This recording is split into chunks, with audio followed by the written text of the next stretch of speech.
பாருங்க வெளிநாட்டுலலாம் கூட மழை பெய்யுது எல்லாம் வருது, ட்ரெயின் அவுட் ஆகிடுது கம்ப்ளீட்டாக. இங்கே வந்து இந்த பள்ளிக்கரணையெல்லாம் வந்து அதெல்லாம் வாட்டர் பாடிஸ் தான். அதுலலாம் வீடு கட்டுறதுலாம் எம்ஜிஆர் கட்சி தான். இப்போ இருக்க அதிமுக என்ன பண்ணுறாங்கன்னு எனக்கு தெரியாது. ஆனால் எல்லாம் எப்படிங்க அது 4 பேர் 4 பக்கம் பிரிஞ்சிருந்தேன்னா ஏடி மெம்பர் நான் ஏடிஎம்கே ஆரம்பிச்சு தான் சொல்கிறாங்க. எங்கே போனாலும் ஐயோ எம்ஜிஆரில் தான் நீங்கள் உலகம் பூரா எங்கே தமிழர்கள் இருக்காங்க அவங்க எல்லாம் ரெக்கங்கனை போய் ஃப்ரெஷ்அப் ஆகிட்டு வா அப்படின்னாரு. ஃப்ரெஷ்அப் ஆகிட்டு வந்து அப்புறம் வந்தான்னு பார்த்தா ரூம்க்கு வா அப்படின்னாரு. ஃபோன் பண்ணி உங்கள் மேன் அவனை கேஸ் வந்தோம் இப்படி ஒரு லிஸ்ட்டு 12 படம் ஆரம்பித்து ஷூட்டிங் எல்லாம் போன படங்க.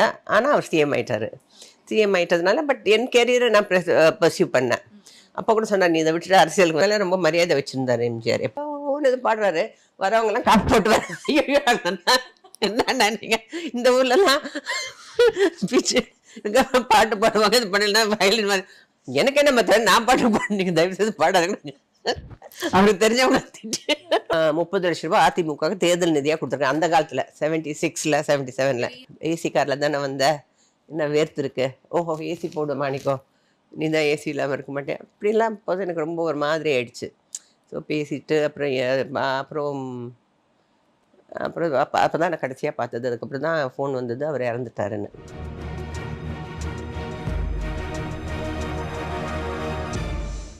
காமதேனு நேயர்களுக்கு வணக்கம். இன்னைக்கு நம்ம கூட இருக்கக்கூடிய கெஸ்ட் பற்றி சொல்லணும்னா அவங்க கிட்ட இருக்கிற அந்த பாசிட்டிவ் வைப் அண்ட் ஆரா வந்து நமக்கு பார்க்கும்போதே வந்து நமக்கு ஒட்டிக்கும் அப்படின்னு சொல்லலாம். ஸோ நேரில் மட்டும் கிடையாது, படங்கள்லையும் அவங்க நடித்த படங்கள்லையும் வந்து அவ்வளோ ஒரு பாசிட்டிவான டேலண்டடான ஒரு ஆக்டிங் வந்து கொடுத்துருக்காங்க அப்படின்னு சொல்லணும். ஸோ எஸ், இன்னைக்கு நம்ம கூட இருக்கிறது த லெஜெண்டரி ஆக்ட்ரஸ் லதா அவர்கள்.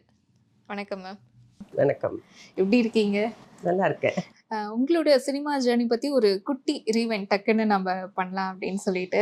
ஸோ நீங்கள் வந்து ஆக்டிங்க்கு வந்தது ஒரு 15 ஏஜ், அதாவது 15 வயசுலேயே உள்ளே வந்தாச்சு. ஸோ அந்த வயசில் வந்து எல்லாருமே வந்து ஒரு ஸ்கூல் போகணும், அந்த வயசுக்குன்னே ஒரு துருதுருன்னுலாம் வந்து இருப்பாங்க. அப்படி இருக்கும்போது நம்ம சினிமாக்குள்ளே வரும்போது அது வேற ஒரு வேர்ல்டாக வந்து இருக்கும் இல்லையா? ஸோ உங்களுக்கு அதே தான் மிஸ் பண்ணீங்களா?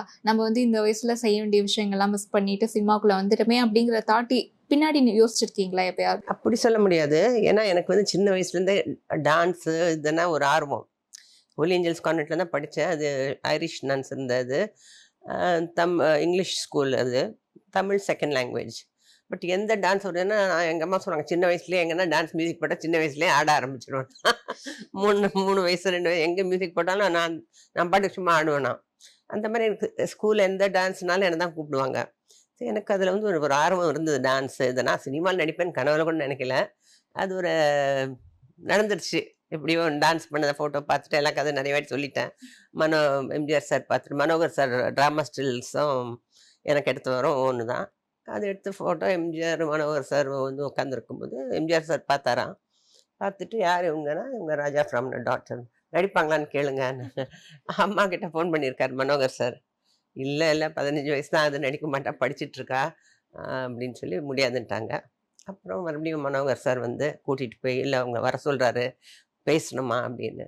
ஸோ அப்படி அப்படி பார்த்து எனக்கு உனக்கு இன்ட்ரெஸ்ட் இருக்காமான்னா இருக்குன்னு. அப்புறம் எங்கள் அம்மா கிட்ட சொன்னார் உங்கள் குடும்பத்துக்கு நீங்கள் ராஜா குடும்பம் தெரியும், எந்த ஒரு குறையும் வராது, நான் ட்ரெயின் பண்ணுறேன், அவளுக்கு ஆர்வம் இருக்குது எனக்கு தெரியுது, நல்ல ஒரு அப்போ அவருக்கு தோணி இருக்கு அப்படின்னு. ஸோ என்னை ட்ரெயின் பண்ணி அப்புறம் ஃபஸ்ட்டு படத்தில் எம்ஜிஆர் உலகம் சுற்றும் வாலிபன் அவர் படம், சொந்த எம்ஜிஆர் பிக்சர்ஸ் படம், அவர் டைரக்ஷன், அவர் தான் ஹீரோ. ஸோ அது வந்து ஒரு பெரிய வெற்றி கொடுத்த படம். நான் நினைப்பேன் வேறு ஏதாவது பண்ணியிருந்தா கூட இந்த அளவுக்கு பாப்புலராக இருந்திருக்க முடியாது இல்லையா? படிச்சிருக்கலாம், படிச்சிருந்தா கூட இந்த அளவுக்கு ஒரு பாப்புலாரிட்டி உலகம் பூரா தெரிகிற ஒரு இது. அதனால என்றைக்கும் நான் வந்து அதை பற்றி வருத்தப்பட்டதே கிடையாது. So I am happy. ஏன்னா வந்து நீங்கள் அந்த ஃபஸ்ட்டு படம் ஸ்டார்ட் பண்ணதுலேருந்து அடுத்து ஒரு 10 இயர்ஸுக்கு மேலே வந்து பயங்கர ஒரு பிஸியஸ்ட் ஆக்ட்ரஸாக வந்து இருந்தீங்க. ஸோ அதனால தான் கேட்டேன். இப்போ அந்த பீரியட் அப்படிங்கிறது வேற, நம்ம சினிமாவில் நடிக்கலைன்னா நம்ம இருந்திருக்கிறதுங்கிறது வேற. ஸோ அதனால் ஏதாவது மிஸ் பண்ணீங்களா அப்படிங்கிறது? மிஸ் என்ன ஒன்றும் பண்ணல, நான் ஒன்றும் மிஸ் பண்ணல. எனக்கு வந்து என்ன ஒரு பேஷன் இருக்குல்ல நமக்குள்ள, அது எடுத்தோடனே எல்லா எம்ஜிஆரோட அப்புறம் பெரிய நடிகர் தெலுங்குலேயும் கன்னடத்துலேயும் மலையாளத்துலையும் எல்லா லாங்குவேஜ்லையும் பண்ணியிருக்கேன். எல்லாம் பெரிய ஹீரோஸாக நடிச்சிருக்கேன். என்டிஆரோடய நடிச்சிருக்கேன். அவரும் நான் சொல்கிறேன் எம்ஜிஆரும் அவர் அப்புறம் கூட அவர் அவர் முதல் ஹீரோ அவர் தான், அவரோட கடைசி ஹீரோயின் நான் தான். அதுக்கப்புறம் ஒரு 12 படம் இருந்தது நாங்கள் நடிக்க ஆரம்பித்து. கிழக்கு ஆப்பிரிக்காவல் ராஜு, அப்புறம் சமூகமே நான் உனக்கு கேச வந்தோம், இப்படி ஒரு லிஸ்ட்டு 12 படம் ஆரம்பித்து ஷூட்டிங் எல்லாம் போன படங்க. ஆனால் அவர் சிஎம் ஆயிட்டாரு. சிஎம் ஆயிட்டதுனால பட் என் கேரியரை நான் பர்சியூ பண்ணேன். அப்போ கூட சொன்னார், நீ இதை விட்டுட்டு அரசியலுக்கு வந்துடுறேன்னாரு. நான் சொன்னேன், இல்லைங்க நீங்கள் எல்லாம் பார்த்துட்டீங்க சினிமாவில், எனக்கு இன்னும் நடிக்கணும்னு ஆர்வம் இருக்குன்னு சொல்லிட்டு அவர் சிஎம் ஆனதுக்கு நிறைய படம் நடித்தேன். அப்போ நிறைய அவார்டு, அந்த இது வட்டத்துக்குள் சதுரமுக்கு எனக்கு ஒரு அவார்டு கிடச்சிது, ஃபிலிம்ஃபேர் அவார்டு. அப்புறம் நிறைய அவார்ட்ஸ் வந்தது எனக்கு. So I'm happy. இன்றைக்கி வரைக்கும் நடிச்சிட்ருக்கேன். நடிக்கணும்னா ஒரு பிஸியாக வச்சுக்கணும், நம்ம ஆக்டிவாக இருக்கணும் அப்படின்னு சீரியல் நடிக்கிறதுனால உலகத்தில் எல்லாரும் பார்க்குறாங்க. எங்கெங்கே தமிழ் ஜனங்க இருக்காங்களோ எல்லாரும் பார்க்குறாங்க. இப்போ காலம் மாறிடுச்சு இல்லையா, சினிமா சீரியல். ஆமாம், இப்போ சினிமா வந்து நிறைய பேர் ஓடிடியில் பார்க்குறாங்க, இல்லைன்னா ஏதாவது ஒரு சேனல்லேருந்து வீட்லேயே உட்காந்து பார்த்துக்கிறாங்க இல்லையா. அன்லஸ் பெரிய படம், பெரிய ஹீரோ படம் இருந்தால் தான் போய் பார்க்குறாங்க. ஹீரோயின்ஸ்க்கே இந்த காலத்தில் சினிமாவில் அதிகம் வாய்ப்பு கிடையாது. ஹீரோ ஓரியன்ட் ஏதோ 1-2 படம் தான் ஹீரோயின்ஸ்க்கு வந்து இதாக இருக்கும். சினிமா சீரியல் என்பது நம்மளுக்கு இம்பார்ட்டன்ஸ் இருக்கும். ஒரு கேரக்டர் பண்ணோன்னா ப்ளஸ் ஒரு பண்ணானா ஆக்டிவாக இருக்கும், போவோம், நமக்கு தெரிஞ்சது பண்ணுறோம். அது எங்கே போனாலும் அதையும் கேட்பாங்க, அந்த சீரியல் பார்த்தோன்னே எதை பார்த்தோன்னு சொல்லுவாங்க. அதனால சீரியலையும் பண்ணிட்டு. ஸோ அந்த ஆக்டிங் ஜேர்னி அப்படிங்கிறது நீங்கள் ஆரம்பிச்சதுலேருந்து இன்னைக்கு வரைக்கும் ஒரு சாட்டிஸ்ஃபையாக போயிட்டுருக்கு அப்படிங்கிறது சொல்லலாம். இப்போ நீங்கள் வந்து சொன்னீங்க ஆக்டிங் வருவனா அப்படிங்கிறது தெரியல அப்படின்னு சொல்லிட்டு, ஆனால் உங்கள் அத்தை கமலா அப்படிங்கிறவங்களும் கமலா கோட்னேஸ் எங்கள் பெரியம்மா. தெரியுமா? அவங்க ஹிந்தி தெலுங்குல அவங்க தான் எனக்கு ஒரு ஆதரவு. அதுதான் இப்போ அவங்கள பார்த்து உங்களுக்குமே வந்து ஒரு சப் மைண்டில் வந்து அந்த ஆக்டிங் அப்படிங்கிறது போயிருந்துச்சு அப்படிங்கிறத ஃபீல் பண்ணியிருக்கீங்களா? இருக்கலாம், எனக்கும் டான்ஸ் இது. அவங்களும் ஆக்ட் பண்ணி, ஆனால் நான் பிறக்கும்போது அவங்க நடிகையாக இல்லை, அவங்க செட்டில் ஆயிட்டாங்க.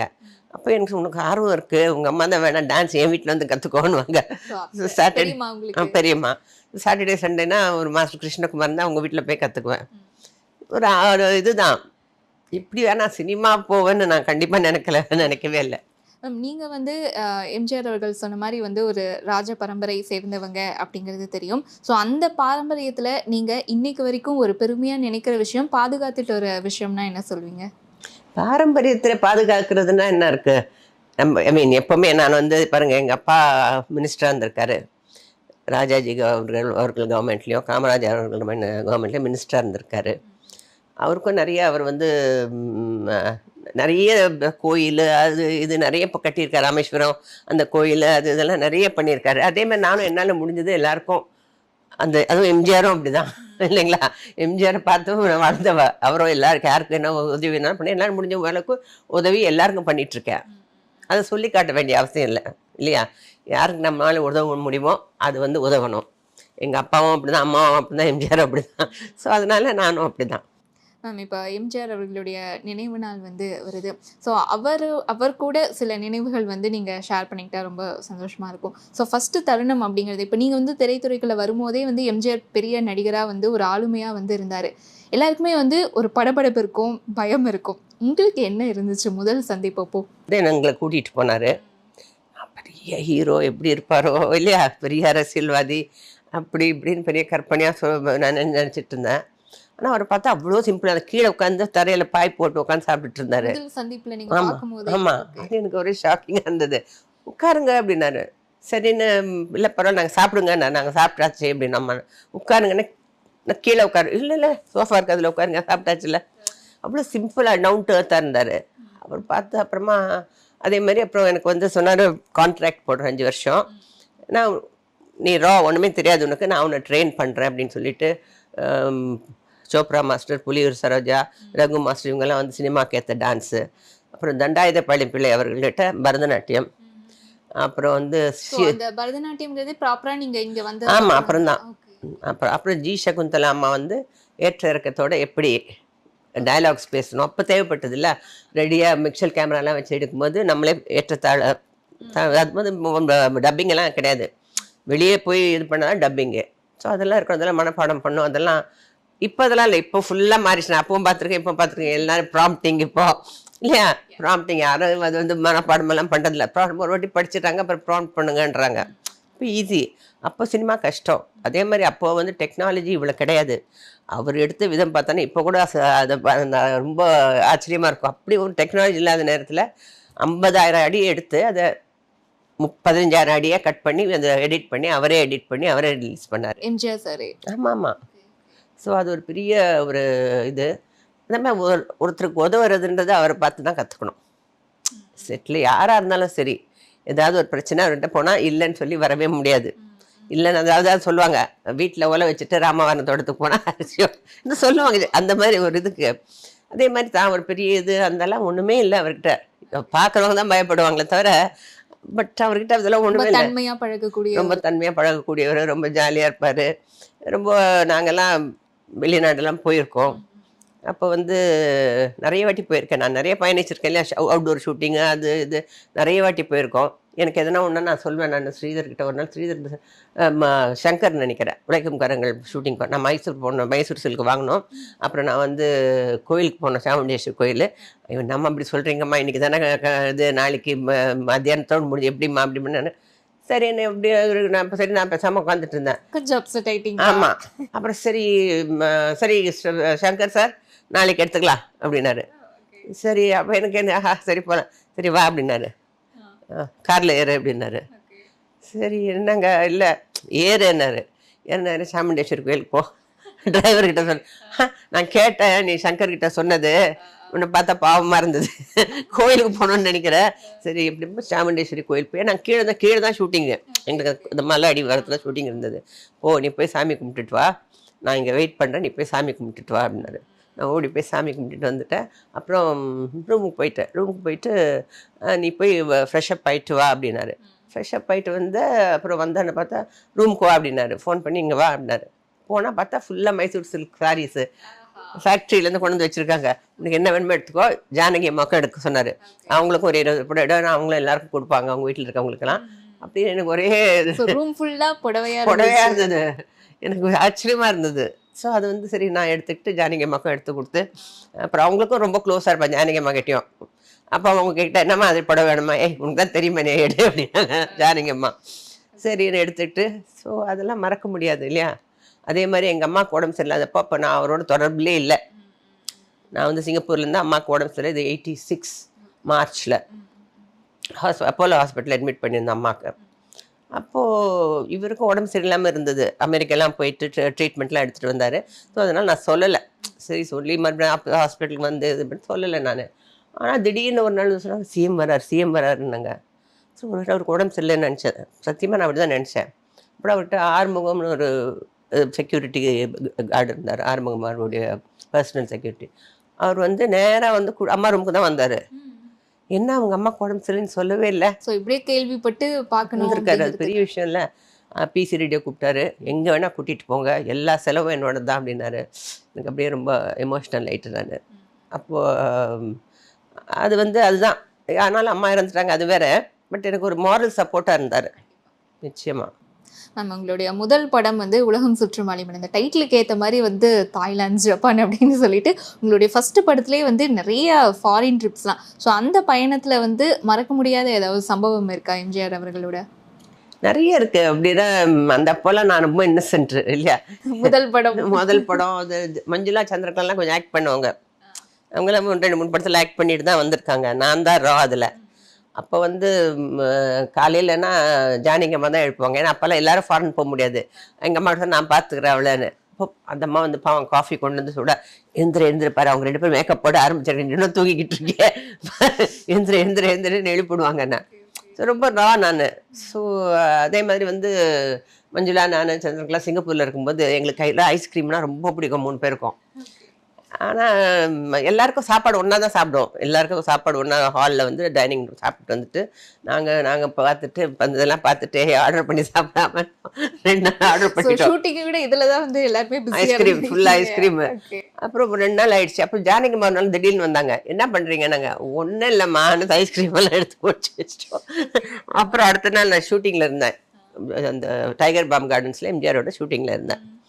அப்போது இங்கே அப்படின்னாரு, இது எந்த ஐஸ்கிரீம் நல்லா இருந்தது? கசாட்டா நல்லா இருந்ததா, இல்லை வெனிலா நல்லா இருந்ததா, ஹூப் ஜாக் நல்லா இருந்தது? ஐஸ்கிரீமா? யார் என்ன சாப்பிட்டாலும் நான் தான் கையெழுத்து போடுறேன். அதுன்னு சொல்லியிருக்கலாமே, நம்ம வந்து எல்லாரும் சாப்பிட்ருக்கலாமே கூட. அதில் என்ன ஐஸ்கிரீம் வேட்டனா வேண்டாம், நான் சொல்ல போகிறேன் அப்படின்னாரு. ஸோ அந்த மாதிரிலாம் நிறைய இடம் இது கோவிச்சுக்கல, இது பண்ணல. ஸோ உங்களுக்கு வந்து ஃபுல்லாகவே ஒரு மகிழ்ச்சியான ஞாபகங்கள் தான் கண்டிப்பா. நினைக்கும் போது. கண்டிப்பா. நீங்க வந்து ஒரு விஷயம் வந்து சொல்லியிருந்தீங்க, எம்ஜிஆரால அறிமுகப்படுத்தப்பட்ட முதல் கதாநாயகி நான் தான். அவர் கூட கடைசியா அதாவது சினிமா முடிச்சு அரசியல் அப்படின்னு தொடங்கும்போது நடிச்சது நான் தான் அப்படின்னு வந்து சொன்னீங்க. அந்த ஜேர்னி எப்படி இருந்துச்சு உங்களுக்கு ஃபுல்லா திரும்பி பார்க்கும்போது அவர் கூட? ரொம்ப சந்தோஷமாவே இருக்கு. அவர் சொல்வாரு, மத்தவங்கெல்லாம் வந்து பிஆர்ஓ மூலியமா வந்து அதை ஃபோட்டோலாம் காட்டி நடிக்க சான்ஸ் கேட்டு தான் வந்திருக்காங்க. இல்லைன்னா வேற படத்தில் நடிச்சிட்டு வந்திருக்காங்க. ஃபர்ஸ்ட்டு நான் இன்ட்ரடியூஸ் பண்ணுறது யாருமே எந்த படத்துலையும் வராத ஒரு முகம் நீ தான். நீ நல்லா நடிச்சதான் எனக்கு பெருமை அப்படின்னு சொல்லுவார் எப்பவுமே. நீ வந்து நல்லா நடிச்சு பேர் வாங்கினதான் எனக்கு பெருமை. இல்லைன்னா பாரு எம்ஜிஆர் இன்ட்ரடியூஸ் பண்ண என்னாச்சுன்னு சொல்லுவாங்க அப்படின்னு அதுவும் என் மனசுக்குள்ளே இருந்தது. அந்த ஒரு பொறுப்புங்கிறது ஆமா, ஆரம்பத்திலே கண்டிப்பா அது இருக்கும். நம்ம பண்ணணும், நம்ம கரெக்டாக பண்ணணும். அப்போ நிறைய பேரை பார்ப்பேன், பல படங்கள்லாம் பார்ப்பேன், எல்லாரும் எப்படி நடிக்கிறாங்க இதெல்லாம் பார்க்க தான் நமக்கு ஒரு எக்ஸ்பீரியன்ஸ் வரும். ஸோ அது மாதிரி நடித்து அதே மாதிரி புகழ் பெற்றது. அதே மாதிரி வந்து நடிகர் எனக்கு வந்து அந்த ஃபிலிம்ஃபேர் வட்டத்துக்குள் சதுரம் ஃபிலிம்ஃபேர் அவார்டு கிடைச்சிது. அப்போது எஸ்பி முத்துராமன் சொன்னார், மா தலைவரை கூப்பிடுங்கம்மா, அவரை போட்டு காட்டலாம் படம்னு. அப்போ அந்த வட்டத்துக்குள் சதுரம் போட்டு காட்டினோம் அவருக்கு ஏவிஎம் ஸ்டுடியோவில். அதை பார்த்து சொன்னார், உன்னை அறிமுகப்படுத்தினதுக்காக நான் பெருமைப்படுறேன் அப்படின்னாரு. அது எனக்கு ஆஸ்கர் அவார்டு கிடைச்ச மாதிரி இருந்தது இல்லையா, அது பெரிய விஷயம். உன்னை அறிமுகப்படுத்த பெருமை, ரொம்ப நல்லா பண்ணியிருக்கிற அப்படின்னு சொன்னார். அது மாதிரி அது ஒரு பெரிய விஷயந்தான். பெரிய அவருடைய ஜேர்னி அந்த வந்து மறக்க முடியாது. அதனால தான் இன்னும் எம்ஜிஆர் லதான் தான் சொல்கிறாங்க. எங்கே போனாலும் ஐயோ எம்ஜிஆர் லதான் நீங்கள் உலகம் பூரா எங்கே தமிழர்கள் இருக்காங்க அவங்க எல்லாம் ரெக்கக்னைஸ் பண்ணுறாங்க. அது மாதிரி அவரோட பயணிச்சதுனால தான் எனக்கு இன்னும் என்ன ரெக்கக்னைஸ் பண்ணுறாங்க. இன்னும் எம்ஜிஆர் சங்கங்கள்னு அது நிறைய பேர் இருக்காங்க. டெய்லி எனக்கு அதில் அப்துல் கரீம்னு ஒருத்தர் டெய்லி எனக்கு வந்து morning good afternoon good morning அதை நான் எல்லாருக்கும் அனுப்புவேன். ஸோ எப்பாவது ஒரு இடத்துல மீட் அவங்கெல்லாம் நான் பார்த்தேன். அவர் எங்கேயோ குவைட்டில் இருந்துருக்காரு. அப்புறம் எங்கெங்கே இருந்திருக்காங்க, லண்டனில் இருக்காங்க நிறைய ரசிகர்கள், அவங்கெல்லாம் கூட அனுப்புவாங்க எனக்கு. இங்கே கூட புரட்சி திலகம் லதா ரசிகர் மன்றம்னு வச்சுருக்காங்க. மலபார் ரெயின் பிரதீப், திருப்பூர் ரவிச்சந்திரன், பாலசுப்ரமணி, இப்போ நிறைய பேர் இருக்காங்க. ஒருத்தர் 2 பேர் சொல்ல முடியாது. எம்ஜிஆர் ரசிகர்கள் இன்றைக்கி கூட உலகம் பூரா இருக்காங்க. குவைட்லேருந்து ஒருத்தர் வந்து நாங்கள் நீதிக்கு தலைவனுங்க உரிமை குரல் இடங்கள்லாம் இங்கே போய் ஃபோட்டோ எடுத்துக்கிட்டு அனுப்புகிறாங்க. ஐயோ தலைவர் நடிச்ச இடம் ஷூட்டிங் லொகேஷன் அந்த லொக்கேஷனில் காட்டுற பாருங்க போட்டு ஐயோ தலைவர் நடிச்சது லதாமா இப்படி ஆடுவார். அப்போ அங்கெல்லாம் உட்காந்து இப்போவும் இருக்காங்க அந்த மாதிரி ரசிகர்கள் அவருக்கு இல்லையா. அவர் இறந்தா கூட இன்னும் அவர் யாரும் மறக்கல. அதுதான் உண்மை. மறக்க முடியாத ஒரு நபரா தான் வந்து வாழ்ந்திருக்காரு அப்படின்னு சொல்லணும். வாழ்ந்து காட்டியிருக்கு. அதாவது சில பேர் இப்படி இருக்கணும் அப்படி இருக்கணும் அட்வைஸ் பண்ணுவாங்க. அவர் வாழ்ந்து காட்டியிருக்காரு இல்லையா, செயல்ல செஞ்சு காட்டியிருக்காரு நிறைய விஷயங்கள். அதே மாதிரி வந்து நீங்க எம்ஜிஆர் சார் கூட நிறைய படங்கள் வந்து நடிச்சிருக்கீங்க. அதே மாதிரி வந்து இப்போ திரையில அவர் வந்து கதாநாயகன் அப்படின்னா அவருக்கு வில்லன்னா வந்து நம்ம நம்பியார் அவர்கள். ஸோ அவர் கூடவும் வந்து இணைஞ்சு நீங்க நடிச்சிருக்கீங்க நிறைய படங்கள். அவங்க 2 பேர்த்துக்கு இல்லை ஆன் ஸ்கிரீன்ல எப்படி இருப்பாங்க அப்படின்னா ஆன் ஸ்கிரீன்ல தான் வில்லன், அது ஆஃப் ஸ்கிரீன் வந்து ரொம்ப ஃப்ரெண்ட்லியா இருப்பாங்க. ரொம்ப ஃப்ரெண்ட்லியாக இருப்பாங்க. நாங்களாம் சும்மா பிரேக்கில் வந்து மழையில் அவுட்டோர் படம் கார்ட்ஸ் எல்லாம் ஆடுவோம். நம்பியார் சார் ரொம்ப தமாஷ் பண்ணிக்கிட்டே இருப்பார். பார்க்கறதுக்கு தான் வில்லன் அவர். ரொம்ப நல்ல மனுஷன். அம்மா உப்பு புளி மிளகா வாடணும் சீட்டு போடணும் குடும்பம் தமாஷ் பண்ணுவார். அந்த மாதிரி ரொம்ப ஃப்ரெண்ட்லியாக இருப்பாங்க. அவர் எல்லாம் எல்லாருமே அந்த வில்லன் தான். மனோகர் சார் தான் என்ன அறிமுகப்படுத்தினது எம்ஜிஆருக்கு. அசோகன் சார் அவர் ஒரு மாதிரி காமெடி. அசோகன் சார் நேற்று நாளே ஆஃப் ஸ்க்ரீனு நாங்கள் ஜப்பான் உட்காந்துருக்கோம். ஜப்பான் நான் மஞ்சுளா ஷூட்டிங் முடிச்சு டோக்கியோவில் இங்கே உட்காந்து ஒரு பார்க் மாதிரி இருக்குது ஹோட்டல்கிட்ட. நான் மஞ்சுளாலாம் அங்கே உட்காந்துருக்கோம். இவர் அவருக்கு பாடணுன்னு ஆசை. ஏதோ பாட்டு ஒன்று எதுவும் பாடுறாரு. வரவங்கலாம் காசு போட்டு வர என்ன நீங்கள் இந்த ஊர்லலாம் பிச்சு பாட்டு பாடுவாங்க. இது பண்ணலாம் வயலின் மாதிரி. எனக்கு என்ன மற்ற நான் பாட்டு பாடுறீங்க தயவு செய்து பாடாதுங்க. அவருக்கு தெரிஞ்சவங்க தமாஷ் பண்ணுவார். நான் அசோகன் சார் எல்லாம் வில்லன். சினிமாவில் தான் வில்லன். ரொம்ப நல்லா இருப்பாங்க. நம்ம ஒரு ஃபன்னியா சொல்லுவோம் ஜஸ்ட். ஆனா அது எல்லாருமே நடந்துருக்கு. அந்த ஊரெல்லாம் அப்படிதானே. ஒரு பார்க்ல உட்காந்து பாடினா பாவங்க அப்படியே ஒரு Ashokan sir. Okay okay ma'am. MGR அவர்கள் நீங்க வந்து சொன்ன மாதிரி ஃபர்ஸ்ட் அவர் பார்க்கும்போதே வந்து சாப்பிட்டுக்கிட்டு தான் இருந்தாரு அப்படின்னு சொன்னீங்க. ஸோ உணவு அப்படிங்கிற ஒரு விஷயம் வந்து அவரை பிரிக்க முடியாதது அப்படின்னு வந்து சொல்லணும். அதாவது அரசியலில் வந்தபோது கூட மதிய உணவு சத்துணவு திட்டமாக வந்து எடுத்துட்டு வந்தது முக்கியமான பங்கு வந்து எம்ஜிஆர் அவர்களுக்கு இருக்கு. ஸோ அவருக்கு வந்து சாப்பாடு, அதாவது அந்த பசிங்கிற ஒரு விஷயம் அவர் இளமை காலத்தில் வந்து இருந்துச்சு அப்படின்னு சொல்லலாம். ஸோ அவருக்கு பிடிச்ச சாப்பாடு, இந்த விஷயங்கள் தொடர்பாக வந்து நீங்க சொல்லுங்க. அவர் சாப்பாடுனாவே ஃபுல்லாக ஒரு இதே விருந்து மாதிரி வரும். டெய்லி அவங்க வீட்டிலேருந்து வரோம். எல்லோரும் உட்காந்து கூட நடிக்கிறவங்கெல்லாம் வந்து உட்காந்து டைரக்டர், கேமராமேனு, ஹீரோயின், நான் எல்லோரும் உட்காந்து சாப்பிடுவோம். அதே மாதிரி எங்கள் வீட்டிலேருந்தும் எங்கள் அம்மா பண்ணுற சமையல்லாம் சிலதெல்லாம் அவருக்கு பிடிக்கும். கொண்டு வர சொல்ல அம்மாவும் எங்கள் அம்மாவும் அப்படி தான் நிறைய பேருக்கு அனுப்புவாங்க. ஒரு 8 பேர் 10 பேர் சாப்பிட்ற மாதிரி அனுப்புவாங்க ஸ்பாட்டில், ஷூட்டிங் ஸ்பாட்டில். ஸோ எல்லாம் ஒன்றா உட்காந்து இப்போ தான் எல்லாம் கேரவேனில் ஏறிடுறாங்க, அது வேற கதை. அப்போ அப்படி இருந்தார். சாப்பாடுன்னா அவங்க வீட்டில் டெய்லி போகிறவங்களும் வரவங்களுக்கு ராமவரத்தோட சாப்பாடு தான். யார் காலையில் வந்தால் டிஃபன் சாப்பிட்டு போங்க, மத்தியானம் போனால் லஞ்சு, அந்த மாதிரி அவர் லாஸ்ட் வரைக்கும் அப்படி தான் இருந்தார். நம்ம எப்போ வந்து அவரை கடைசியா வந்து சந்திச்சீங்க? அவர் இன்னொரு 1 வாரம் 10 நாள் இறந்துருவாருன்னு போது தோட்டத்தில் போய் பார்த்தேன். ஜானகி அம்மா போனேன்னா அவங்க கீழே உட்காந்துருந்தாங்க. அப்போ நீ போமா, மாணிக்கம் இருந்தார் அவருடைய அசிஸ்டண்ட்டு, நீ போய் பாரு அப்படின்னாங்க. ஸோ நான் லிஃப்ட்டில் மேலே போனேன், போய் பார்த்தேன். அப்போ தான் அவரை கடைசியாக பார்த்தது நான். ஒரு வாரம் டிசம்பர் 24 17th 18th இருக்கும் அது. அப்போ ரொம்ப கஷ்டப்பட்டு இந்த உட்காந்து ரொம்ப நேரம் பேசினார். நல்லா இருக்கிறியா, என்ன ஏதாவது வேணுமா உனக்கு, அப்போ கூட கேட்குறாரு. ஒன்றும் வேண்டாங்க, நீங்கள் ஏசி காரில் தானே வந்த, என்ன வேர்த்துருக்கு, ஓஹோ ஏசி போடு மாணிக்கம், நீ தான் ஏசி இல்லாமல் இருக்க மாட்டேன் அப்படிலாம். போது எனக்கு ரொம்ப ஒரு மாதிரி ஆயிடுச்சு. ஸோ பேசிட்டு அப்புறம் அப்போ தான் நான் கடைசியாக பார்த்தது. அதுக்கப்புறம் தான் ஃபோன் வந்தது அவர் இறந்துட்டாருன்னு. 24th early morning எனக்கு வந்தது. Okay ma'am. இப்போ வந்து உங்களுடைய திரையுலகத்தில் வந்து நட்பு அப்படிங்கிறது வந்து ரொம்பவே ஸ்ட்ராங்கான ஒரு விஷயம் அப்படிங்கிறது வந்து தெரியும். ஏன்னா வந்து ஹாலில் ஃபுல்லாக நிறைய ஃபோட்டோஸ்லாம் பார்க்கும்போது ரொம்ப ஹாப்பியான மெமரிஸ்லாம் வந்து பார்த்தேன். அதில் வந்து உங்களோட முக்கியமான ஹீரோஸ் பற்றி சொல்லுங்கள். எம்ஜிஆர் சார் பற்றி இவ்வளோ நேரம் பேசணும். அங்கே வந்து 4 ஆளுமைகள் வந்து வச்சுருக்கீங்க, Sivaji sir, Rajini sir, Kamal sir அப்படின்னு சொல்லிட்டு. ஸோ இவங்க கூட நடித்த தருணங்கள் பற்றி சொல்லுங்கள் மேம். எடுத்த உடனே எம்ஜிஆரோட நடிச்சதுனால இல்லை, உண்மைதான். மற்றவங்களும் நடிக்கும்போது ஒரு கான்ஃபிடென்ட்டாக தான் இருந்தது எனக்கு. இல்லைன்னா ஒரு பயம் இருக்கும் இல்லையா. சிவாஜி சார் படங்கள்லாம் நிறைய பார்த்துருக்கேன். தில்லானா, மோகனாம்பால், அப்புறம் பப்பியம்மா, சிவாஜி நடித்த படங்கள்லாம் நிறைய படம் பார்த்துருக்கேன். எனக்கு ரொம்ப பிடிக்கும். சில விட அதெல்லாம் வீரபாண்டிய கட்டபொம்மன் அந்த மாதிரி ரோல்ஸ் எல்லாம் அவர் ரொம்ப சூப்பராக பண்ணுவார். ஸோ அது அவருடைய ஆனால் உலகம் சுற்றி மாலை வந்ததுக்கப்புறம் மற்ற படம்லாம் நடித்தேன். இந்த கான்ட்ராக்ட் பீரியட் அப்படிங்கிறது, கான்ட்ராக்ட்னா கூட அவருடைய அனுமதி பெற்று தான் நடிக்கணும். அப்போ அவர் இல்லை, அப்போ அமெரிக்கா போயிருந்தாரு. சரி நடிகர் சிவகாமின்னு சொல்லி நடிச்சார் சிவாஜி சார். இடையில நடிச்ச அந்த கான்ட்ராக்ட்ல இருக்கும் போதே. ஆமாம், அவர் ஓகேன்னு சொன்னால் அப்புறம் என்டிஆரோட நடிச்சிருக்கேன், நாகேஸ்வரோட நடிச்சிருக்கேன், அந்தாள் ராம்னு. என்டிஆர் ஒரே படம் தமிழ்லையும் தெலுங்குலையும் எடுத்திருக்காங்க. அது 2லேயும் நான் தான் ஹீரோயின். தமிழில் வந்து எம்ஜிஆர், தெலுங்கில் வந்து என்டிஆர். ஸோ அவங்க 2 பேரும் நான் 2 பேரும் நடிச்சிருக்கேன். அதே மாதிரி கமலோட நடிச்சிருக்கேன், ரஜினி சாரோடையும் நடிச்சிருக்கேன். ரஜினி சாரை பொறுத்த வரைக்கும் அப்போ அவர் அப் அண்ட் கம்மிங், நான் பெரிய ஹீரோயின். அப்போ அவர் அப் அண்ட் கம்மிங். அந்த சங்கர் சலீம், சைமன், 1000 ஜென்மங்கள். ஆனால் அவரும் ரொம்ப டவுன் டு எர்த்தாக ரொம்ப சிம்பிளாக இருப்பார். இன்னைக்கு வரைக்கும் அப்படியே, அதான் பெரிய ஆச்சரியம். இன்னைக்கு வரைக்கும் அப்படியே தான் இருக்கார். அது பெரிய ஆச்சரியம். Kamal sir is very talented, very talent. 2 படம் நடித்தேன், நீயா, அப்புறம் இன்னொன்று வயநாடும் தம்பான். சூப்பராக நடிச்சிருப்பார் அதில். எல்லாருமே அவங்கவுங்க கெரியரில் அவங்கவுங்க நல்லா ஒவ்வொருத்தர் ஸ்டைல் வேறு. ஆனால் என்னுடைய மென்டர் வந்து புரட்சி தலைவர் எம்ஜிஆர். அதே மாதிரி வந்து இப்போ ரஜினி அவங்கக்கிட்ட வந்து நீங்கள் ஒரு கொஷின் வந்து ரீசெண்டாக கேட்டு பயங்கர வைரலாக லவ் ஸ்டோரி பற்றி வந்து கேட்டீங்க. ஸோ அந்த மாதிரி வேறு என்ன சீக்ரெட்ஸ்லாம் வந்து எங்களுக்கு தெரியாமல் வச்சுருக்கீங்க அப்படிங்கிறத பற்றி. சீக்ரெட்னு சொல்கிறீங்களா, தெரியாமல் வச்சுருக்கீங்க எப்படி சொல்ல முடியும்? உங்கள் கேள்வியே தப்பாக இருக்குது. சீக்ரெட்னா சுவாரஸ்யமான விஷயம்னு பார்த்தீங்களா? இல்லை, சீக்ரெட்டாக என்ன இருக்குது? அவர்கிட்ட ரஜினி சார்கிட்ட எதுனாலும் ஓப்பனாக பேசிடுவார் அவர். அந்த காலத்து இந்த காலம் அப்படி தான் இருக்கார். ஒரு குட் மார்னிங் போடுங்க, என் ஃப்ரெண்டுக்கு ஒரு பர்த்டே விஷ் பண்ணுங்கன்னா உடனே பண்ணி அனுப்புவார். ஸோ அதெல்லாம் பெரிய விஷயம் இல்லையா? நெய்பர்ஹுட் வேற. ஆமாம் ஆமாம். அப்போ அவங்க வீட்டில் இப்போ கூட குழு இருந்தது, கூப்பிட்டுருந்தாங்க, லதா ரஜினிகாந்த். அதுக்கு போயிருந்தேன். ஸோ உங்கள் வீட்டில் கல்யாணம் விசேஷம்னா கூப்பிடுவாங்க, நானும் கூப்பிடுவேன், அவரும் வருவார். ஸோ இன்னும் எங்கள் ஃப்ரெண்ட்ஷிப்பு தொடருது. Super super ma'am. இப்போ வந்து உங்களுடைய சினிமா ஜேர்னி அப்படின்னு சொல்லி எடுத்துக்கிட்டோம்னா, ஒரு 2000க்கு அப்புறம் வந்து படங்கள் நடிக்கிறத வந்து கம்மி பண்ணிட்டீங்க. இது வந்து கான்ஷியஸாக எடுத்த டிசிஷனா இல்லை எப்படி மேம்? இல்லைங்க, 2000க்கு அப்புறம் கம்மி பண்ணிட்டேன்னா நான் ஃபஸ்ட்டு மறுபடியும் நடிக்கணும்னு நினைக்கல. மறுபடியும் ஃபோர்ஸ் பண்ணி தான் நடிக்க வச்சார் ராஜ்கிரண். மஞ்சள் வீட்டில் பார்த்தா நீங்கள் நடிங்கம்மா, நடிகலே வேண்டாங்க அப்படின்னு ஃபோர்ஸ் பண்ணி, சரி ஒரு படம் நடி, மஞ்சள் வீட்டில் வச்சு கேட்குறாரு, நடி ஒரு படம், என்ன பண்ணுறீங்க?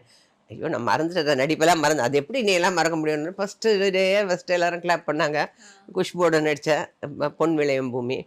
அப்புறம் ராதிகாவோட நான் அன்னப்பறவைன்னு ஒரு படம் நடிச்சிருக்கேன் அப்போவே. அப்போ ராதிகா புதுசு, இப்போ நான் கொஞ்சம் பெரிய ஸ்டார்னு வச்சுக்கோங்களேன்.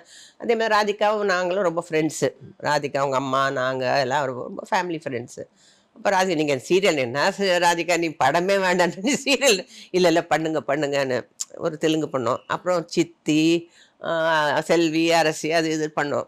நல்லா ஹிட் ஆச்சு. இப்போ இருக்கும் இது இதுலலாம் போட்டுட்ருக்கேன் இப்போ இன்ஸ்டால. வரைக்கும் மெகா ஹிட் அது சீரியல் இன்ஸ்டால கூட போட்டு இப்போ கூட அந்த சீன்லாம் போட்டுட்ருக்கேன். நானும் வேணு அரவிந்த் அதில் ஒரு பயங்கர ஒரு இது காமெடி இருக்கும். நானும் வேணு அரவிந்த் அது வந்து அது இலங்கையிலேருந்து வர மாதிரி அந்த மாதிரிலாம் இருந்தது. ஸோ அது நல்லா பெரிய ஹிட் ஆச்சு. அப்போ தொடர்ந்து சீரியலும் பண்ணிகிட்ருக்கேன். At my terms and conditions. நான் இந்த டைம் போகிறேன், இந்த டைம் போயிடுவேன் இல்லையா? ஒரு 2 3 சீரியல்லாம் பண்ண முடியாது அது இல்லையா? நானும் என் பசங்களாம் அப்ராடில் இருக்காங்க, அங்கே போவேன் நான். ஒருத்தர் சிங்கப்பூரில் இருக்கான், ஒருத்தர் லண்டனில் இருக்கான். ஸோ எனக்கும் ட்ராவல் பண்ண பிடிக்கும். இப்போது சுற்றிட்டு தான் இருக்கேன். 70 ஆரம்பிச்சு இன்றைக்கி வரைக்கும் உலகம் சுற்றிட்டு தான் இருக்கேன். மேம் அதே மாதிரி வந்து இப்போ உங்கள் ஃபேமிலி அப்படிங்கிறது வந்து உங்கள் வீட்டில் வந்து உங்கள் பெரியம்மா இருந்திருந்தாங்க, வீட்டில் அரசியல் சம்மந்தமாகவும் இருந்திருந்தாங்க. நீங்களும் வந்து இப்போ அடுத்த நடிப்பு துறைகளை வந்துட்டீங்க. இப்போ உங்கள் ஃபேமிலியில் வந்து அடுத்த ஜென்ரேஷன் அப்படிங்கிறது வந்து சினிமாவில் ஆர்வம் காட்டலையா இல்லை வேறு துறைகள் மேலே அவங்களுக்கு இன்ட்ரெஸ்ட்? என் பசங்களுக்கு சினிமாவில் ஒன்றும் ஆர்வம் காட்டல. அது படிக்க வச்சு இங்கே டிவியில் படித்தாங்க. அப்புறம் லண்டனில் போய் படித்தாங்க 2 பேரும். கார்த்திக் ஸ்ரீனிவாஸ் 2 பேரும் என் சன்ஸு. அவங்க 2 பேரும் லண்டனில் படித்தாங்க. MBA London business school MBA. So அவங்க பிஸ்னஸ் பண்ணுறாங்க. அவங்க வந்து சின்னவன் வந்து ஃபேக்ட்ரி எல்லாம் இருக்குது மலேசியாவில். ஸோ அது பார்த்துக்குறாங்க. அவங்க அப்பா அங்கே தான் இருக்கார் சிங்கப்பூர் மலேசியா. நானும் போவேன். இங்கே இருக்கிற ஃபேக்ட்ரி இங்கே இருக்க ஆஃபீஸ் கீஃபீஸ்லாம் நான் கொஞ்சம் சைன் கின் போடணுன்னா போய் பார்க்குறது அவ்வளோதான். மந்த்லி ஒன்ஸ் அந்த மாதிரி வந்து நீங்கள் ஃபேமிலிக்காக அங்கே போயிடுவீங்களா அந்த மாதிரி? மந்த்லி ஒன்ஸ்னு இல்லை, அட்லீஸ்ட் 2-3 மந்த்ஸ்க்கு ஒரு வாட்டி போவேன். அப்புறம் அவங்க இங்கே வருவாங்க, சன்ஸ் எல்லாம் கூட வருவாங்க. இப்போ கூட ஒரு ஜனவரி நியூ இயருக்கு வருவாங்க. நியூ இயர்க்காக. Okay okay. இப்போ வந்து நீங்கள் கலை குடும்பமும் இருக்குது, இன்னொரு பக்கம் அரசியல் ஒரு தொடர்பும் வந்து இருக்குது. அப்படிங்கும்போது எம்ஜிஆர் அவர்கள் வந்து கட்சி ஆரம்பிக்கும் போது நீங்கள் ஏன் அதில் தீவிர ஈடுபாடு காட்டல? நடிக்கணும்னு ஆர்வம் இருந்துச்சு, அதுக்கப்புறம் ஒரு குறிப்பிட்ட இல்லை இருங்க, தீவிர ஆர்வம் காட்டலைன்னா அப்போ எனக்கு நடிக்கணும் தான் முக்கியம். 3வது லேடி மெம்பர் நான் ஏடிஎம்கே ஆரம்பிச்சு. இப்போ என்ன பண்ண, சரி நீ தான் வர மாட்டேன். என்ன பண்ணேன்னா நான் தமிழ்நாடு பூரா டான்ஸ் ட்ராமா நடத்தி, சகுந்தலம் இந்த டான்ஸ் ட்ராமா நடத்தி 30 லட்ச ரூபாய் அதிமுக தேர்தல் நிதியாக கொடுத்துருக்கேன். அந்த காலத்தில் 76ல் 77 பெரிய தொகை. அந்த இன்னைக்கு 300 கோடி ரூபாய்மா இல்லையா? அதை வந்து அவர் மறக்கல. நான் எல்லாருக்கும் எல்லாம் கொடுத்துருக்கேன், நான் நீ கொடுத்தேன் கடைசி வரைக்கும் சொல்லுவார். அந்த அம்மா வந்து உடம்பு தெரியல கூட சொன்னார். அதை எப்படி மறக்க முடியும்? நான் சொன்னேன், நீங்கள் என்னை வந்து உருவாக்கி விட்டீங்களே நீங்கள், அதுதானே அது அது அது பண்ண வேண்டியதான். நீங்கள் வந்து அரசியலுக்கு வர நான் வரல, அது இதாக செய்யணும் இல்லையா? அது பண்ண நான் அது வந்து மறக்கல அவர். ஸோ எனக்கு என்னமோ அரசியல் அந்த அளவுக்கு ஈடுபாடு இல்லை. அப்போ நீ வான்னு சொன்னார். என்ன 86ல் கூட கூப்பிட்டாரு. அதுக்கு அப்போலோ ஹாஸ்பிட்டல் வந்தாருன்னு சொன்னேன். இப்போ கூட வா நீ. அதே மாதிரி வந்து அதிமுக எம்ஜிஆர் அவர்கள் ஆரம்பிச்ச அதிமுகவில் வந்து ஜெயலலிதா வந்து ஒரு அசைக்க முடியாத ஆளுமை அவருக்கு பிறகு வந்து இருந்தாங்க. அவங்களோட உங்க நட்பு அப்படிங்கிறது எப்படி? அவங்களோடய பழகிருக்கேன் நான். ஆனால் அவங்க அது அரசியல் சிஎம் ஆகும்போது ஒரே ஒரு வாட்டி தான் 2-3 தான் மீட் பண்ணேன். இல்லைன்னா அதுக்கு முன்னே அவங்க வீட்டுக்கெல்லாம் போயிருக்கேன். டாலின்னு ஒரு பியூட்டிஷியன் இருந்தாங்க, பார்சி லேடி. அவங்க வீட்டிலே இருந்தாங்க, ஜெயலலிதா அம்மா வீட்டிலே இருந்தாங்க. அவங்க தான் எனக்கும் வருவாங்க. அப்போ அவங்க சொல்லுவாங்க, Ammu wants to talk to you, Ammu wants to talk to you. நான் போய் ஃபோன் பேசினா கம் பண்ணுவாங்க. நான் போயிருக்கேன் நிறைய வாட்டி. She is a very intelligent and very strong lady, iron lady இல்லையா? One of the iron lady. அது அவங்கள நான் எப்பவுமே I look up on her. நீங்கள் வந்து அவங்கள எப்படி கூப்பிடுவீங்க? அம்மு அப்படின்னு கூப்பிடுவீங்க? அம்முவெல்லாம் இல்லை, என்னோட பெரியவங்கல்ல. இல்லை இல்லைங்க வாங்க போங்கன்னா. But she is very good. நல்லா பேசினாங்கன்னா மனம் விட்டு பேசுவாங்க. நிறைய பேசியிருக்கோம். கிரிக்கெட் மேட்ச் பார்க்க போயிருக்கோம் எம்சிசியில். ஸோ அந்த காலத்தில். இப்போ தான் டிவியில் தானே பார்க்குறேன் இல்லை. ஸோ அப்போல்லாம் போயிருக்கோம். Is a very iron lady. அவன் எல்லாரும் பார்த்து ஒரு பெருமைப்பட வேண்டிய லேடி. ஸோ அவங்களுடைய அந்த லாஸ்ட் டேஸ் அப்படிங்கும்போது அந்த சமயத்தில் எதுவும் நீங்கள் அவங்கள மீட் பண்ண? நான் அப்போலோ போனேன் ஒரு நாள் மீட் பண்ணுறதுக்கு. ஆனால் பார்க்க முடியல, உள்ள ட்ரீட்மெண்ட்டில் இருக்காங்க. ஏன்னா நான் ஒரு ராஜஸ்ரீ வீட்டு கல்யாணத்தை பார்த்தேன். ராஜஸ்ரீ அம்மா சன் வந்து எங்கள் ககன் பொண்ணு கல்யாணம் பண்ணார். அப்போ ஜெயலலிதா அம்மா வந்தாங்க. வை யூ டோன்ட் கம் அப்படின்னாங்க. நான் வரேன்னு சரி நானும் போகலன்னு வச்சுக்கோங்க. ஆனால் இப்போ உடம்பு சரியில்லைன்னு கேள்விப்பட்டதுக்கு நான் போனேன். இப்போ பார்க்க முடியல. அப்புறம் தான் அவங்க, நான் இப்போ பெங்களூரில் எங்கேயோ இருந்தால் அவங்க இறந்துட்டாங்கன்னு கேள்விப்பட்டேன். எம்ஜிஆர் அவர்கள் ஆரம்பித்த அதிமுக வந்து இப்போ எப்படி இருக்கிறதா நீங்கள் பார்க்குறீங்க? நீங்கள் என்ன நினைக்கிறீங்க? அதிமுக எப்படி இருக்குன்னு நினைக்கிறீங்க? 2ஆ பிளவுபட்டு இருக்கு அப்படிங்கிறது எங்களுக்கு தெரியுது, எல்லாருக்குமே தெரியுது. என்ன பண்ணுறது எனக்கு ஒன்றும் புரியல. நான் எம்ஜிஆர் கட்சி தான். இப்போ இருக்க அதிமுக என்ன பண்ணுறாங்கன்னு எனக்கு தெரியாது. ஆனால் எல்லாம் எப்படிங்க அது 4 பேர் 4 பக்கம் பிரிஞ்சிருந்தானா என்ன ஆகுது கட்சி? கடவுளுக்கு தான் வெளிச்சம். ஸோ நீங்கள் எதுவும் அவங்க கிட்ட சமீபத்தில் சந்திச்சிங்களா? EPS OPS? நம்ம அப்பயும் சரி இப்பயும் சரி இந்த ஆக்ட்ரஸ்க்கு வந்து சேலரி அப்படிங்கிறது ஹீரோஸ்க்கு ஈக்குவலா வேணும் அப்படிங்கிற ஒரு வாய்ஸ் வந்து இப்போ சமீப காலமா வந்து இருக்கு. ஸோ அப்போ வந்து நீங்க நினைச்சிருக்கீங்களா, இப்போ நம்மளும் வந்து ஈக்குவலா வந்து டான்ஸ் பண்றோம், ஒரு கேரக்டர் வந்து எமோட் பண்றோம் அப்படிங்கும்போது அந்த சேலரிங்கிறது ஏன் வந்து இப்படி கம்மியா இருக்கு இல்லைங்க, அப்படின்னு நான் நினைச்சிருக்கீங்க? என்னை பொறுத்தவரைக்கும் நல்ல சேலரி தான் வாங்கினேன் நான். என் படங்களால எனக்கு வந்து நல்ல சேலரி தான். அந்த காலம் 2.5 லட்சம்னா எனக்கு என்ன 25 கோடி. அப்போ என்னை பொறுத்தவரைக்கும் எனக்கு அந்த இது இல்லை. மற்றவங்களுக்கு என்ன இருக்கான்னு தெரியல. இப்போ ஹீரோயின்ஸ் எல்லாம் வாங்குறாங்க. இப்போ கூட ஹீரோயின்ஸ் எல்லாம் நிறைய தான் வாங்கிட்டு இருக்காங்க. கோடிக்கணக்கில் தான் வாங்குறாங்க, யாரும் ஒன்றும் கம்மியாக வாங்கலை. ஒரு ஃபேம் வந்தோடனே வாங்குறாங்க, ஒன்றும் இல்லைன்னு சொல்லல, அதில் தப்பே கிடையாது. ஹீரோஸும் வாங்குறாங்க. அவங்க இப்போல்லாம் ஹீரோ ஓரியன்ட் தானே எல்லா படங்களும், மெயினாக ஹீரோ தானே, அப்புறம் தான் ஹீரோயின். ஸோ அதனால் ஓகே. அதே மாதிரி வந்து இப்போ லேடி சூப்பர் ஸ்டார் அப்படின்னு சொல்லிட்டு நயன்தாரா அவர்கள் வந்து இப்போ வந்து சொல்றாங்க. ஸோ உங்க பீரியட்ல வந்து அப்படி நம்பர் 1 அப்படிங்கிறது வந்து யாரா இருந்தாங்க நீங்க நினைக்கிறீங்க? நிறைய இப்போ ஸ்டார்ஸ் இருந்திருக்காங்கங்க. இப்போ பாருங்க, எம்ஜிஆரோட சரோஜினி அம்மா நடிச்சிருக்காங்க, சாவித்திரி அம்மா நடிச்சிருக்காங்க. அவங்களாம் எல்லாம் இல்லை, அவங்கவுங்க விதகையில் அவங்கவுங்க சூப்பர் ஸ்டார்ஸ் தான் இல்லையா? இப்போ அந்த அவங்கவுங்க ஒரு ஒருத்தர் ஒரு ஆக்டிங் இருக்கும். பப்பிமா இருந்தாங்க, என்ன நல்ல டான்ஸரு, என்ன டேலண்டட் ஆக்ட்ரஸ்ஸு. இப்போ தான் அந்த பேருக்கு கொடுத்துருக்காங்க, எல்லாம் நிறைய பேர் இருந்திருக்காங்க அந்த மாதிரி. ஸோ உங்களுக்கு இதுல பிடிச்சது அப்படின்னா வந்து யாரை சொல்வீங்க? எனக்கு எல்லாரும் பிடிக்கும். யார் அந்த ரோல் நல்ல பப்பிமா பிடிக்கும், சரோஜேவி இன்னைக்கு வரைக்கும் எனக்கு பிடிக்கும், சாவித்திரி அம்மாவை பிடிக்கும். நல்ல ஆர்டிஸ்ட் அவங்க. பப்பிமா டான்ஸு எனக்கு ரொம்ப பிடிக்கும். எனக்கு அந்த டான்ஸ் ஆர்வம் இருக்கிறதுனால அவங்கள அமெரிக்கா போனோன்னா அவங்க வீட்டுக்கு எனக்கு வரவழைப்பாங்க, வாங்க வந்து சாப்பிடணும். இங்கே வந்தானே எங்கள் வீட்டுக்கு வருவாங்க. சரதேவமாவும் இங்கே வந்திருக்காங்க. பெங்களூர் போனால் கண்டிப்பாக அவங்க வீட்டுக்கு போயிட்டு தான் வருவேன் நான். ஸோ அது மாதிரி எல்லாரோடையும் பழகியிருக்கேன். மேம் அதே மாதிரி வந்து இப்போ ஆக்ட்ரஸுக்கு வந்து இந்த மீ டூ அப்படிங்கிற ஒரு விஷயம் வந்து சமீப காலமாக வந்து ஓப்பன் அப் ஆகி பேசுகிறாங்க. இப்போ ரீசெண்டாக கூட ஒரு ஆக்ட்ரஸ் வந்து ஒரு ஆக்டர் வந்து ஓப்பனாக வந்து தவறான முறையில் பேசினாங்க அப்படிங்கிற ஒரு விஷயத்த வந்து வாய்ஸ் அவுட் பண்ணாங்க. ஸோ இதை வந்து நீங்கள் எப்படி பார்க்குறீங்க? நீங்கள் நடித்த சமயத்தில் அந்த மாதிரி விஷயங்கள்லாம் இந்த மாதிரி யூடியூப் சேனல்ஸும் இந்த மாதிரி மீடியாவும் இந்த மாதிரி இதெல்லாம் கிடையாது இல்லைங்க. நாங்கள் நடித்த காலத்தில் ஏதோ பத்திரிகையில் ஏதாவது 1-2 கிசுன்னு எழுதுவாங்க தவிர இந்த மாதிரிலாம் கிடையாது. எந்த யார் வேணால் யூடியூப் சேனல், சில தரமான சேனல்ஸும் இருக்குது. பட் யார் வேணால் பேசலாம், யார் வேணால் போனால் அதுக்கு வந்து யாரும் ஒன்றும் பண்ண முடியாது. அண்ட் ப்ளஸ் இப்போ இருக்க ஆக்ட்ரஸ் அவங்களே பேசிக்கிறாங்க. அப்போ என்ன பண்ண முடியும்? அவங்களே பேசி அவங்களே ரெக்கார்ட் பண்ணி அவங்களே ரீல்ஸ் போட்டுக்கிறாங்க, அவங்களே வந்து வீடியோ போட்டுக்கிறாங்க, அவங்களே வந்து பப்ளிசிட்டிக்காக பண்ணுறாங்க. யாரும் சொல்லி குற்றம் இல்லை, காலத்தின் கோலம். அவ்வளோதான், அது காலத்தின் கோலம், யாரும் ஒன்றும் பண்ண முடியாது. நான் அதை பற்றி எந்த காலத்துலையும் கவலைப்பட மாட்டேன். மேம் இப்போ வந்து நீங்கள் அரசியலில் இப்போ ஈடுபடணும் அப்படிங்கிற எண்ணம் இருக்கா, இல்லை சினிமாவில் நடிக்கலாம் அப்படிங்கிற? இப்போ நான் ஹாப்பியாக இருக்கிறேங்க. ஓகே, ஃப்யூச்சரில் என்ன ஆகும்னு நமக்கு தெரியாது. நான் ஹாப்பியாக இருக்கேன், எனக்கு எந்த ஒரு பிரச்சனையும் இல்லை, ஹாப்பியாக இருக்கிறேன். அதே மாதிரி வந்து இப்போ சமீப காலத்தில் இந்த சென்னை வந்து வெள்ளத்தால் வந்து பாதிக்கப்பட்டுச்சு. அப்போ வந்து நிறைய செலிபிரிட்டிஸ் வந்து வாய்ஸ் அவுட் பண்ணாங்க. பட் இப்போ வந்து தூத்துக்குடி, திருநெல்வேலி இந்த மாவட்டத்துக்கு வந்து செலிபிரிட்டிஸ் வந்து வாய்ஸ் அவுட் பண்ணலை அப்படிங்கிற மாதிரி விஷயம் இல்லைங்க. இது வந்து இயற்கை பேரிடர் இல்லை. செலிபிரிட்டிஸ் வாய்ஸ் அவுட் பண்ண மாட்டேன்னு நடக்க போகுது. பண்ண வேண்டியவங்க கவர்மெண்ட்டு இல்லைங்களா? செலிபிரிட்டி வாய்ஸ் நிறைய பேர் ஹெல்ப் பண்ணிக்கிட்டு தான் இருக்காங்க. எனக்கு தெரிஞ்சு சூர்யா அவங்கெல்லாம் கூட ஹெல்ப் பண்ணியிருக்காங்க. ரஜினி சார் கூட எங்கேயோ சாப்பாடெலாம் கொடுத்து அனுப்பிச்சாராம்.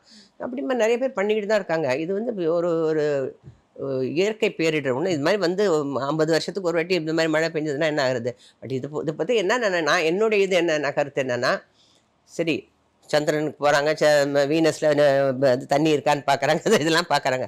ஃபஸ்ட்டு நம்ம நாட்டு நம்ம ஊரில் நம்ம இருக்கிற ஊரில் வந்து இல்லையா இதெல்லாம் மேற்கொண்டு வராமல் பார்க்கணும் இல்லையா? அது என்ன பண்ணுறதுன்னா, இப்போ பாருங்கள், வெளிநாட்டிலலாம் கூட மழை பெய்யுது, எல்லாம் வருது, ட்ரெயின் அவுட் ஆகிடுது கம்ப்ளீட்டாக. இங்கே வந்து இந்த பள்ளிக்கரணையெல்லாம் வந்து அதெல்லாம் வாட்டர் பாடிஸ் தான். அதிலெல்லாம் வீடு கட்டுறதெல்லாம் இனிமேல் நிறுத்தணும். மேம் இப்போ வந்து ரீசெண்டாக நடிகைகள் வந்து அரசியலுக்குள்ளே வரது அப்படிங்கிறது அதிகமாகிட்டு வருது. இப்போ நாடாளுமன்றம், புது நாடாளுமன்றம் ஓப்பன் பண்ணும்போது கூட அவ்வளவு ஆக்ட்ரஸ் வந்து போயிருந்தாங்க. ஸோ நடிகைகள் அரசியலுக்கு வருது அப்படிங்கிற ஒரு முக்கியமான கட்சிக்குள்ளே வருது அப்படிங்கிறது வந்து தப்பே இல்லைங்க. அவங்களும் இந்த நாட்டு குடிமக்கள் தானே, எல்லாருக்கும் ஓட்டு உரிமை இந்த நாட்டு குடிமக்கள் தான். யார் வேணாலும் அரசியலுக்கு வரலாம், ஒன்றும் பிரச்சனை. நடிகர்கள்னு தனியாக வேண்டாம், நடிகர்களும் இந்த சமுதாயத்தில் ஒருவர் தான். யார் வேணாலும் அரசியலுக்கு வரலாம். அதே மாதிரி வந்து இப்போ நடிகர் சங்கம் அப்படிங்கிற ஒரு விஷயம் வந்து நம்ம அதிகமாக நடிகர் சங்கத்தை ஒரு அட்டென்ஷன் வருது அப்படின்னா பல பிரச்சனைகள் வந்து திடீர்னு ஏதாவது ஒரு வரும்போது அட்டென்ஷன் அப்படிங்கிறதே வருது. ஏன் வந்து அந்த சில பிரச்சனைகள்லாம் வந்து தீர்க்கப்படாமலே? என்ன பிரச்சனை?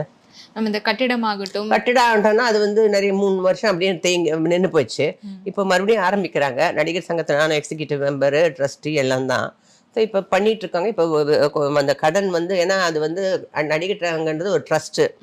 ட்ரஸ்ட்டுக்கு வந்து அது கடன் வாங்குறது தான் பெரிய பிரச்சனையாக இருந்தது. இப்போ தான் கார்த்தி வந்து இதெல்லாம் ஏற்பாடு பண்ணி எல்லாரும் பண்ணி வாங்கியிருக்கோம். இப்போ உடனே கட்டடம் கட்ட ஆரம்பிப்பாங்க. இப்போ ரீசெண்டாக வந்து நீங்கள் ரொம்ப ஆக்டிவாக இருந்த விஷயம் வந்து கலைஞர் 100க்கு வந்து ஒரு விழா வந்து நடத்துறது அப்படிங்கிறது. ஸோ கலைஞர் அவர்கள் பற்றி சில நினைவுகள் சொல்லுங்கள். ஏன்னா எம்ஜிஆர் அவர்களும் கலைஞர் அவர்களும் ஆரம்ப காலத்தில் சினிமாவில் அரசியலுக்காக பிரிஞ்சிருந்தாலுமே அவங்களுடைய நட்பு அப்படிங்கிறது அப்படியே ஆமாம், கலைஞர் மேலே ரொம்ப மரியாதை வச்சுருந்தார் எம்ஜிஆர் எப்போவுமே. அதே மாதிரி கலைஞரும் வந்து எம்ஜிஆர் வந்து 2 பேரும் ஏதோ அரசியலுக்காக பிரிஞ்சுட்டாங்க, அவ்வளோதான். கலைஞர் வந்து அவர் நிறைய அதெல்லாம் வசனம்லாம் எழுதியிருக்கு, அதெல்லாம் பாராட்டுவார் எம்ஜிஆர். நம்ம வசனம் நல்லா எழுதுவார், அதை பண்ணிடுறாரு. அவர் நடித்த படங்களுக்கு எழுதியிருக்காரு. அதுக்கப்புறம் கூட கலைஞர் ஒரு வாட்டி நான் வந்து எனக்கு அவ்வளோ பழக்கம் கிடையாது கலைஞரோட. ஆனாலும் ஒரு விழாவில் வந்து நான் வந்து நானும் ராதிகாவும் உட்காந்தோம். ஜெமினி கணேசன் அவர்கள் ஸ்டாம்ப் ரிலீஸு. இப்போ கலைஞர் சிஎம், நான் ராதிகா நாங்கள்லாம் இப்படி உட்காந்துட்டு இருந்தோம். அப்போ அவருக்கு கொஞ்சம் முடியல, 2 பேர் ஒரு கை பிடிச்சிட்டு வந்தாங்க. மேடைக்கு போனவர் இப்படி பார்த்துட்டு இப்படி வந்தார் எங்களை பக்கம். அப்போது நான் நினச்சேன், சரி இங்கே போகிறார் போல் இருக்கேன். ராதிகா நம்ம தான் எழுந்திருக்க ராதிகா. ஏன்னா அப்போ இங்கே வந்தார், வந்து நல்லா நடிக்கிற செல்வியிலையும் அரசியலையும் பார்க்க ரொம்ப நல்லா இருக்கு சீன் சொன்னார். அது ஒரு பெருமைப்பட வேண்டிய விஷயம் தானே அப்படின்னு சொல்லிட்டு போனார். அப்புறம் ஜானகி அம்மாவும் ராஜாத்தி அம்மாவும் ரொம்ப க்ளோஸாக இருந்தாங்க. 2 பேர் கூட நானும் மிக்ஸ் பண்ணி உட்காந்து எல்லாம் பேசி சாப்பிட்டெல்லாம் இருக்கும். ஜானகி அம்மாவும் ராஜாத்தி அம்மாவும் ரொம்ப க்ளோஸாக இருந்தாங்க. மேம் இப்போ வந்து எம்ஜிஆர் அவர்களுடைய படங்கள் வந்து டிஜிட்டலில் ரீரிலீஸ் பண்ணுறது அப்படிங்கிறது வந்து பார்க்க முடியுது. இப்போ கூட தேட்டரில் போய் பார்த்தோம்னா அவ்வளோ கூட்டம் வந்திருக்கு. அந்த மாதிரி நீங்கள் நடித்த படங்கள், அவர் கூட நடித்த படங்கள் ரிலீஸ் பண்ணலாம். சிரித்து வாழ வேண்டும் பண்ணிட்டாங்க, டிஜிட்டலைஸ் பண்ணிட்டாங்க. 2-3 படம் பண்ணிட்டு இருக்காங்க, ரிலீஸ் ஆக போகுது. உங்களுக்கு இதுல பிடிச்ச படமே திருப்பி நான் நடிச்ச படம் எல்லா படமும் எனக்கு பிடிச்ச படம் தான். உரிமை குரல் ரொம்ப எல்லாருக்குமே பிடிச்ச படம். உரிமை குரல் அது பண்ணுவாங்கன்னு நினைக்கிறேன். எல்லாம் பண்ணிட்டு ரிலீஸ் பண்ணிட்டு தான் இருக்காங்க. சிரித்து வாழமே ஆல்ரெடி பண்ணிட்டாங்க, ரிலீஸ் பண்ண போறாங்க. ஓகே மேம், இவ்வளவு நேரம் வந்து நிறைய விஷயங்கள் வந்து எங்க கூட ஷேர் பண்ணீங்க. கேட்கறதுக்கு வந்து ஹாப்பியா இருந்துச்சு. திரும்ப நான் ரீவிசிட் பண்ண மாதிரி ஒரு ஃபீல் வந்து இருக்கு. கண்டிப்பா உங்களுக்கும் அந்த ஃபீல் இருக்கும் அப்படின்னு நம்புறேன். ஸோ இவ்வளோ நேரம் எங்க கூட பேசினதுக்கு ரொம்ப தேங்க்ஸ் மேம். ரொம்ப நன்றி.